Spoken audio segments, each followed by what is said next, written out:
মই এতিয়া ডিব্ৰুগড় জিলাৰ এখন ঐতিহাসিক ক্ষেত্ৰলৈ আহিছোঁ। এয়া হ'ল লেঙেৰী। মই বৰ্তমান লেঙেৰী অঞ্চলত প্ৰৱেশ কৰিছোঁ। লেঙেৰী অঞ্চলত ৰজাদিনীয়া কেইবাটাও চিহ্ন দেখিবলৈ পোৱা যায়। ইয়াৰে ভিতৰত লেঙেৰী অঞ্চলত ঐতিহাসিক ৰাস্তা আছে, ঐতিহাসিক পুখুৰী আছে, ঐতিহাসিক বাৰী আছে আৰু লগতে আছে মৈদাম। ৰহাৰ ৰদৈ টিপামৰ ভাদৈ হলগুৰিৰ আঘোণী বাই। হয়, সেই ৰহাৰ ৰহদৈ টিপামৰ ভাদৈ হলগুৰিৰ আঘোণীৰ বাই প্ৰকৃততেনো কোন আছিল? তিনিগৰাকী পুহাৰী আছিল। সেই তিনিগৰাকী পুহাৰীৰ ভিতৰতে আমি আজি আঘোণী বাইৰ কাষলৈ আহিছোঁ। হয়, আঘোণী বাইৰ নামত এখন বাৰী আছিল। এয়া টিংখং বিধানসভা সমষ্টিৰ অন্তৰ্গত ডিব্ৰুগড় জিলাৰ লেঙেৰী অঞ্চলত আছে। সেই আঘোণী বাইৰ বাৰীখন আজি আপোনালোকক দেখুৱাম। হয়, এইখনে হ'ল সেই আঘোণী বাইৰ বাৰীখনৰ কিয়দাংশ দেখুৱাইছোঁ আপোনালোকক। এয়া বাৰীৰ ঢাপৰ অংশ এতিয়াও আছে। এয়া হ'ল আঘোণী বাইৰ বাৰীখন এখন। এখন হ'ল আঘোণী বাইৰ বাৰী। এই বাৰীখন কিমান মাটিকালি কিমান আছিল আপোনালোকক সবিশেষ জনাম। এয়া বাৰীখনৰ এটা অংশৰ ঢাপ এইটো ঢাপ। আঘোণী বাইৰ বাৰীখনৰ এটা ঢাপ দেখাইছোঁ দক্ষিণ প্ৰান্তৰ। এয়া হ'ল দক্ষিণ প্ৰান্তৰ এইটো ঢাপ। এখন বৃহৎ এখন বাৰী। স্বৰ্গদেউ গদাধৰ সিংহ যেতিয়া ৰজা হোৱাৰ পাছত কৃতজ্ঞতাৰ চিনস্বৰূপে এই আঘোণী বাইক এই বাৰীখন দান দিছিল। এয়া হ'ল আঘোণী বাইৰ বাৰীখন। এয়া ঢাপৰ চিহ্ন এতিয়াও আছে, বাৰীখনৰ অস্তিত্ব এতিয়াও আছে। আঘোণী বাই নাই, কিন্তু সেই আঘোণী বাইৰ নামতে এই ঠাইখন আঘোণী বাৰী হিচাপে পৰিচিত হ'ল। এয়া আঘোণী বাইৰ বাৰীখনৰ দক্ষিণাঞ্চলৰ এটা ঢাপ, সীমাৰ ঢাপ। এইটো বাৰীখনৰ সীমাৰ ঢাপ। আৰু সেই আঘোণী বাইৰ নাম লৈয়ে আলম লৈয়ে এই অঞ্চলটোৰ নাম আঘোণী বাৰী হিচাপে পৰিচিত। এই বাৰীখনৰ সন্দৰ্ভত আজি ইয়াৰ এজন গণ্যমান্য ব্যক্তি, অৱসৰপ্ৰাপ্ত শিক্ষক নীৰেণ গগৈ ডাঙৰীয়াৰ পৰা আমি সবিশেষ জানিম। প্ৰকৃততে এইখন কিমান বছৰ পুৰণি, ইয়াৰ ঐতিহাসিক বৈশিষ্ট্য কি, এই বিষয়ে তেখেতে ক'ব। স্বাগতম জনাইছোঁ আপোনাক। নমস্কাৰ। এই বাৰীখন কাৰ আছিল? এই বাৰীখন আছিল আঘোণী বাই। হয়, বুৰঞ্জীত এটা প্ৰবাদ আছে যে ৰহাৰ ৰদৈ টিপামৰ ভাদৈ হলগুৰি আঘোণী বাই। এই হলগুৰি আঘোণী বাই নামতে এই বাৰীখন গদাধৰ সিংহই স্থাপন কৰিছিল। গদাধৰ সিংহ ৰজা হোৱাৰ পিছত গদাধৰ সিংহক তেওঁলোকে কেনেদৰে সহায় কৰিছিলে? গদাধৰ সিংহক তেওঁ সহায় কৰিছিল বোধহয় তেওঁ যেতিয়া মানে আহোম সৈন্য চানসকলে যেতিয়া তেওঁক বন্দী কৰিবলৈ বা হত্যা কৰিবলৈ লৰজা মানে শাসনৰ দিনত লালুক বৰফুকনৰ কুচক্ৰান্তত পৰি তেনেকুৱা এটা নিয়ম বনাইছিল যে আহোমৰ এটা নিয়ম আছে যে যাৰ গাত অংগঘাত থাকিব বা কিবা ঘূণ ঘাণ থাকিব তেওঁ কেতিয়াও ৰজা হ'ব নোৱাৰে, ৰজাৰ উপযুক্ত নহয়।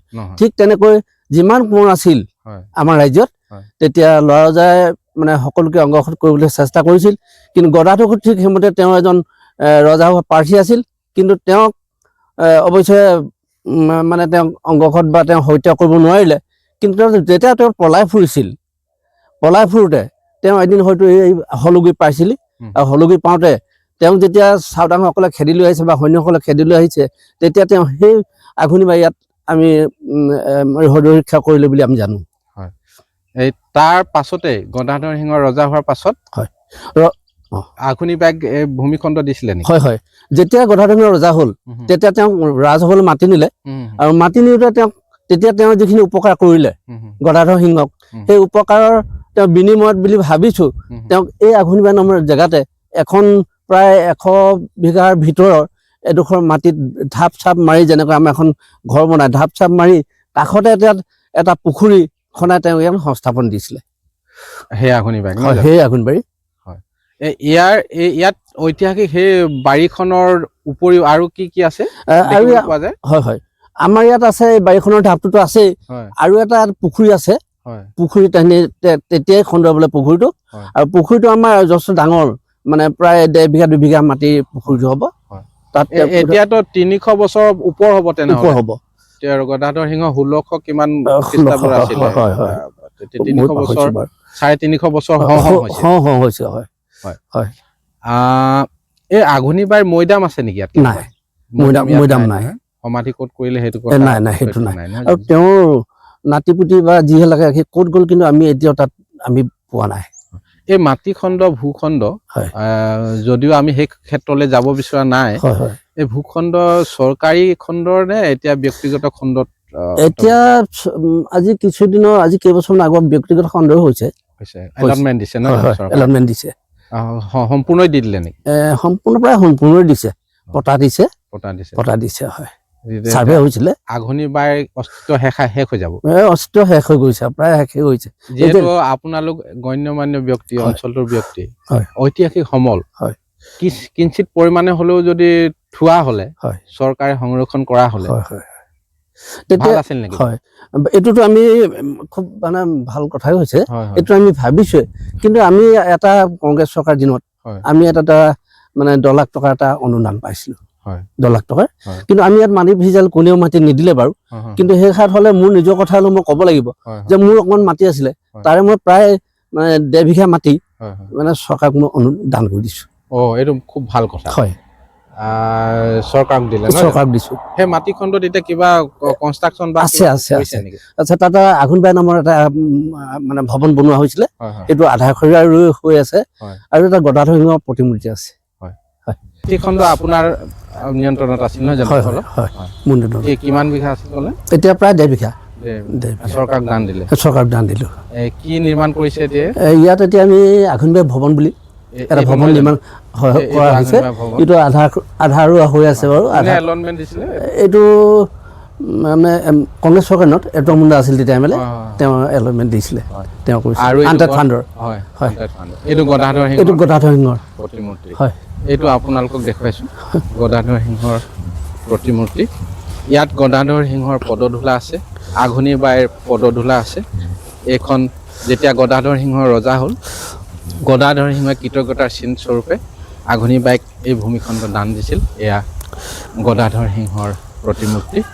হয়, এইটোৱে হ'ল আঘোণীবাৰী পুখুৰী। আঘোণীবাৰীত থকা এটা পুখুৰী, এইটো আঘোণীবাৰী পুখুৰী নহয় জানো? কিমান হ'ব ইয়াৰ মাটি?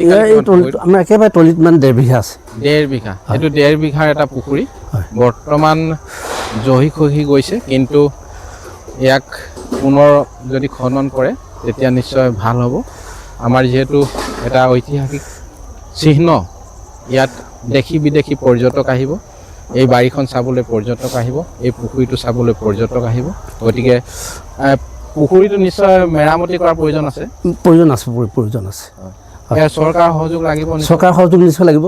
চৰকাৰে যদি আমাক ধৰক এই সম্পৰ্কত যদি এখন অনুদান দিয়ে মানে পুখুৰীটোৰ, তেতিয়া ইয়াত ৰাইজে যথেষ্ট সহায় কৰিব। আৰু বাৰীখন যিহেতু এলটমেণ্ট অলৰেডি দিলেই, কিন্তু ঢাপৰ কিয়দাংশ এতিয়াও চিহ্ন আছে। এই ঢাপটো ৰক্ষা কৰিব পাৰি নেকি? পাৰি। চৰকাৰে যদি সহযোগ কৰে, চৰকাৰে যদি সহায় কৰে, আমি নিশ্চয় ৰক্ষা কৰিব পাৰিম বুলি ভাবিছো। ঢাপকেইটা মানে ঘৰৰ দুৱাৰ নহ'লে বসতি কৰিছে, তেওঁলোকে বাৰীখন চহকী কৰক। হয়, তাত আপত্তি নাই, যিহেতু চৰকাৰে এলটমেণ্ট দিলেই। কিন্তু ঢাপকেইটা অন্ততঃ যদি আমি ৰক্ষা কৰিব পাৰোঁ, তেতিয়া আমাৰ স্মৃতি জীয়াই থাকিব। পৰ্যটক আহিব, পৰ্যটন ক্ষেত্ৰখনো টনকিয়াল হ'ব। নিশ্চয় ইয়াৰ বাৰীত যিসকল বসতি কৰি আছে তেওঁলোকো সহযোগ কৰিব। এটা ভৱন, এই আঘোণীবাৰীৰ ভৱনৰ কাষতে আন এটা ভৱন নিৰ্মাণ কৰা হৈছে। এইটো কিহৰ ভৱন ক'লে? কোনটো ক'লে? এইটো আনটাইড ফাণ্ডৰ আলহী ঘৰ বুলি বনাইছিলে। এইটো এতিয়া ধৰক আজি 2 বছৰমান হৈছে। 2 বছৰ হৈছে আমাৰ বিমল বাদেৱৰ দিনতে। ইয়াত আপোনালোকে মেডাম হেপি পাতে? মেডাম হেপিটো আমি এই যোৱাবাৰ পাতিছোঁ 31 জানুৱাৰীত। আমি যথেষ্ট ডাঙৰকৈ পাতিছোঁ বুলি ভাবিছোঁ, আৰু ৰাইজো হৈছে যথেষ্ট। আৰু আমি এবাৰ ইয়াত আহোমৰ ফুৱালুং পাতিছিলোঁ, ষ্টেট ভিত্তিত, ৰাজ্যিক ভিত্তিত। হয়, এইখন হ'ল আঘোণীবাৰী উচ্চ মাধ্যমিক বিদ্যালয়। এই আঘোণীবাৰীৰ বাৰীখনতে যিহেতু স্থাপন হ'ল, সেই আঘোণীবাৰীৰ কৃতজ্ঞতাৰ চিন স্বৰূপে এই স্কুলখনৰ নাম আঘোণীবাৰী উচ্চ মাধ্যমিক। আপুনি ইয়াতে ইয়াতে কৰিছিলোঁ, মই প্ৰধান শিক্ষক আছিলোঁ। হয়, কেতিয়া অৱসৰ হ'লে? মই 14 চনত। এইখন আঘোণীবাৰী আছিলে? আঘোণীবাৰী বাৰীৰ ভিতৰতে। বাৰীৰ ভিতৰতে মানে এই পশ্চিম ফালৰ ঢাপটোৱে আলি হৈছে এতিয়া। হয় হয়, পিটুল বনাইছে। এইটো বাৰু ঠিকেই আছে বাৰু, আমাৰ ৰাজহুৱা এটা প্ৰতিষ্ঠান নহয় জানো? আপোনাৰ কাষতে আঘোণীবাৰী ভৱন নিৰ্মাণ হৈছে, গদাধৰ সিংহৰ প্ৰতিমূৰ্তি স্থাপন হৈছে, ভাল কথা।